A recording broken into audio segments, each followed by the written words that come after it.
हरिओम। बहुत प्यारे दृष्टांत हैं। भगवान करे आप हम सबकी बुद्धियाँ खुलें और पवित्र हो जाए और समझ खुल जाए। भगवान जी की अति कृपा बरसे। संतों का हमेशा आदर करना चाहिए। संत को सम्मान ना दे सके तो कोई चिंता की बात नहीं, पर भूल कर भी उनका अपमान नहीं करना चाहिए।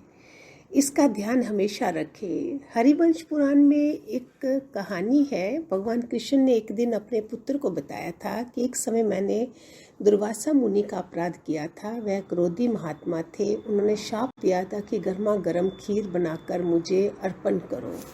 मुझे लगा सस्ते में निपट गए, पर कृष्ण ने उबलती हुई खीर अर्पण की तो दुर्वासा मुनि ने उसे अपने शरीर पर मल लो बोला। भगवान ने इसे प्रसाद समझकर पूरे शरीर पर मल लिया, लेकिन पैरों के तलवे में नहीं लगाया। तब दुर्वासा मुनि बोले, गोविंद, तुमने बहुत बड़ी भूल कर दी। ये खीर मेरा आशीर्वाद था जो तुमने पैरों के तलवों को छोड़ दिया। जहाँ जहाँ खीर लगी है वहाँ शस्त्र नहीं लगेगा, पर पाँव के तलवे खाली हैं, उनमें बाण लगेगा और तुम्हें स्वेद धाम जाना पड़ेगा। आगे जाकर इन्हीं तलवों में बाण लगने से उन्हें स्वेद धाम जाना पड़ा। इसलिए संत का अपमान कभी नहीं करना चाहिए। दूसरा है, रामायण के सभी पात्रों को चरित्र एक से एक बढ़कर है, एक प्रशंसा के योग्य है। उन सबका त्याग, श्रद्धा, एक दूसरे के प्रति आदर इतना अधिक था कि उसका वर्णन शब्दों में करना असंभव है। जब राम जी अयोध्या वापस आए तो उन्होंने सबसे कुछ ना कुछ मांगने के लिए कहा। जब शत्रुघ्न की पत्नी श्रुति कीर्ति मांगने के लिए आई तो उनकी आंखों में आंसू आ गए। कहा, प्रभु, मैं जो मांगूंगी आप देंगे? राम जी ने कहा, अवश्य, ये रघुकुल है। तब वे बोली, प्रभु, आप जब आए तब स्नान किया, फिर राज्य पोशाक पहनी। प्रभु, जो 14 वर्षों के वलकल वस्त्र थे जो उतारे हैं वे हमें प्रसाद के रूप में दे दो। तब राम ने कहा, क्यों मजाक करती हो? श्रुति ने कहा, नहीं प्रभु, ये व्यंग नहीं, हकीकत है। जहाँ आने के बाद जानना कि रघुकुल में ऐसा नियम है कि चौथी अवस्था में राजसी वन में जाए, लेकिन रघुकुल में इनका अपवाद है।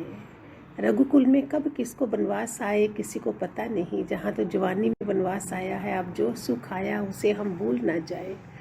यदि वनवास का अवसर आया तो हम वे वलकल देखकर त्याग और समर्पण के सिद्धांत को भूल ना जाए। बस इसलिए ये वलकल बस्तर मुझे दे दो। भगवान राम वे वलकल उसे दे दिए। वो ब्यूटीफुल ना, कैसी कैसी औरतें थी। शत्रुघ्न की पत्नी थी श्रुति कीर्ति, कि रानी बने हैं, पता नहीं कब हमें जंगल में जाना पड़े। एक व्यक्ति भीख मांग रहा था। रास्ते में उसे नारद जी मिल गए। भिखारी ने चरण छूकर कहा, भगवान, मैं भीख मांग मांग कर थक गया हूँ, आप मुझ पर दया करो। नारद जी को उस पर दया आ गई। उन्होंने उसे कुबेर के पास में चिट्ठी देकर भेज दिया। कुबेर ने अपने सेवकों को बोला, इसका पात्र भर दो। भरते भरते उनका खजाना खाली हो गया, पर वो पात्र ना भरा। कुबेर ने सबको बुलाया, सोच समझ कर बोला, चिट्ठी देनी चाहिए। आपने क्या करा? किसको बेच दिया? कुछ भी रहने नहीं दिया। ये पात्र कोई जादू की माया है। कुबेर ने नारद को कहा, अब चिट्ठी लिखने से पहले विचार करो, मेरा सारा खजाना खाली हो गया। नारद जी बहुत हैरान हुए। उन्होंने भिखारी को बोला, अपना पात्र दिखा दो। नारद ने कहा, इसे उल्टा करो।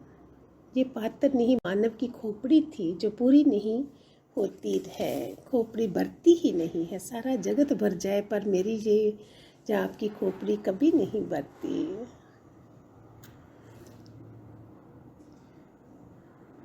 है ना सच?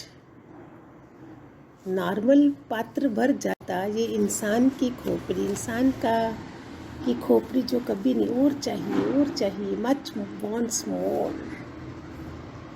भगवान तो हर जगह पर है, पर हमारे चरम चक्षु उन्हें देख नहीं पाते हैं। किसी रूम में बैठकर 2 व्यक्ति बात कर रहे हैं तो भूल कर भी ये नहीं समझना चाहिए कि रूम में वे दोनों है। कमरे में बिना शरीर के कोई और भी बैठा हो सकता है, जिसे हमारे चरम चक्षु देख नहीं पाते। ये अमेरिका में वैज्ञानिक प्रकार से साबित हो गया है। ऐसा ही एक उदाहरण है। बॉम्बे के 50 साल पहले की घटना है। किसी के घर में रोज रामायण की कथा होती होती थी। बहुत से लोग आते थे। संत कथा शुरू करने से पहले रोज बोलते थे, आइए हनुमान जी विराजिए, कहकर हनुमान जी का आवाहन करते थे। फिर कथा आरंभ होती थी। वह एक वकील कथा सुन रहे थे। उनकी बुद्धि तेज थी। उन्होंने संत से कहा कि आप कथा अच्छी कहते हो, परंतु जहाँ रामायण की कथा हो वहाँ क्या हनुमान जी हैं? आप गद्दी देते हो, हनुमान जी बैठते हैं। संत ने कहा, मेरा ऐसा विश्वास है। तो वकील ने कहा, आपको इसे साबित करना होगा। संत ने कहा, मुझे यकीन दिलाने की जरूरत नहीं। अगर आपका विश्वास नहीं है तो आप कथा सुनने ना आया करें। वकील नहीं माना, बोला, आप साबित करो। विवाद देखकर संत ने कहा, इसका यकीन कल दिलाऊंगा। वकील नहीं माना कि आप एक दिन में कुछ कर लेंगे। संत ने कहा, आप गद्दी अपने घर ले जाइए। कल मैं कथा कहूँगा, आप गद्दी को दिखा देना। अगर ऊंची हो गई तो समझना हनुमान नहीं है, अगर नहीं हुई तो समझना हनुमान है। वकील बोला, ठीक है। अगले दिन वकील आए, गद्दी रखी गई। संत ने कहा, आइए हनुमान जी विराजिए। संत की आंखें सज्जल हो गई। उन्होंने वकील को बोला, आइए गद्दी को ऊंचा कीजिए। वकील खड़े हो गए। उन्होंने गद्दी लेने को हाथ बढ़ाया, लेकिन उनका हाथ वहां तक नहीं पहुंच पाया। जो भी कारण हो, 3 बार हाथ बढ़ाया, परंतु तीनों बार असफल रहे। पकड़ना तो दूर, वो गाड़ी गद्दी को भी छू नहीं सके। पसीने से तर हो गए। वे वकील संत के चरणों में गिर पड़ा, मैं अपनी हार स्वीकार करता हूँ। फिर वकील ने संत से दीक्षा ली। भगवान अपने भक्तों की लाज क्यों ना जान रखे, है ना प्यारा? हरिओम हरिओम, खूब सारे आशीर्वाद।